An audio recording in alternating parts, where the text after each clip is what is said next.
Hi, I'm Michelle Bege with a look at what's happening in Latin America now. But first, our news trivia.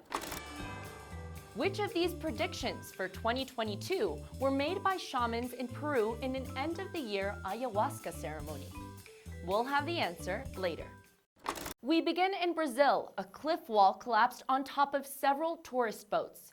At least 10 are dead in the first 48 hours as the search continues for victims. The accident took place on Lake Furnas in Minas Gerais state. 32 people were injured according to the local fire department.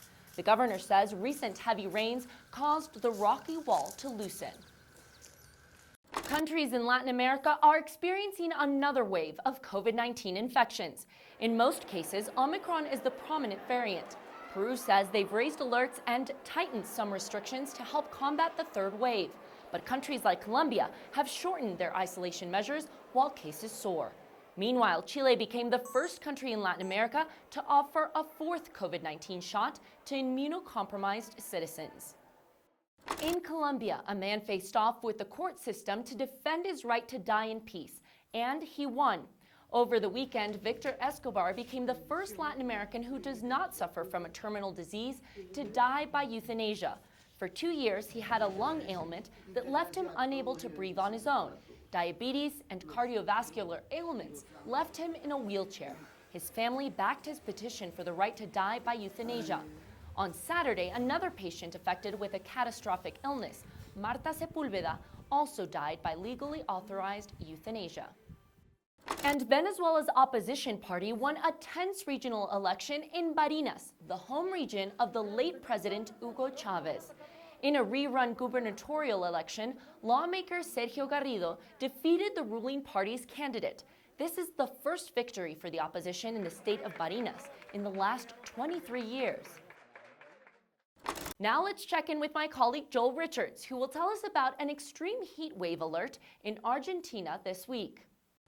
Michelle, warm greetings from Argentina, a country that, according to some weather monitoring firms, could be the hottest place on the planet this week, at least for a couple of hours.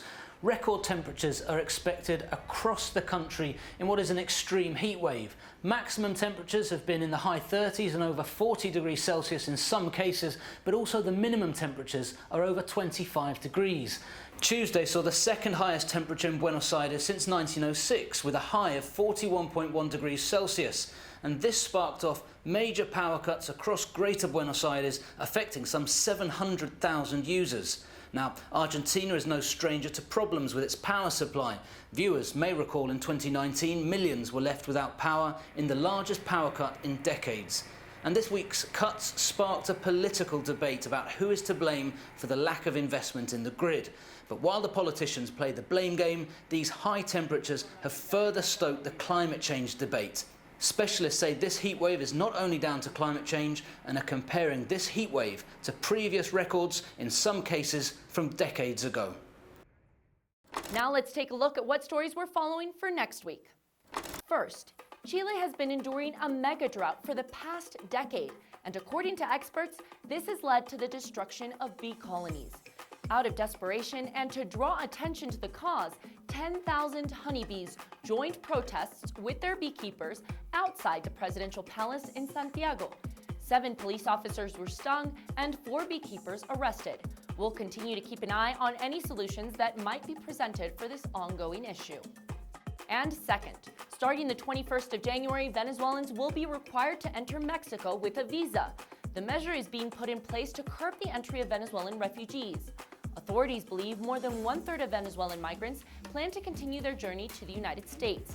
Migration officials from Mexico say in the past 5 years, they've seen a 1,000% increase in migration by Venezuelan migrants. And now the answer to our news trivia. The answer is all of the above. Atop a sacred hill in Peru, a group of shaman held a ceremony at the end of 2021 to see what 2022 had in store. Their predictions included a diplomatic solution in the dispute between Russia and the US over the Ukraine. They also said Peru will qualify for the World Cup in Qatar. Chile will have a peaceful transition of power with its new president, but Peru's own president, Pedro Castillo, will not be so lucky. He will probably not finish his 4-year term in office. We'll remain attentive to see if these predictions actually come true. That's it for this week. We'll see you again soon on Latin America Now.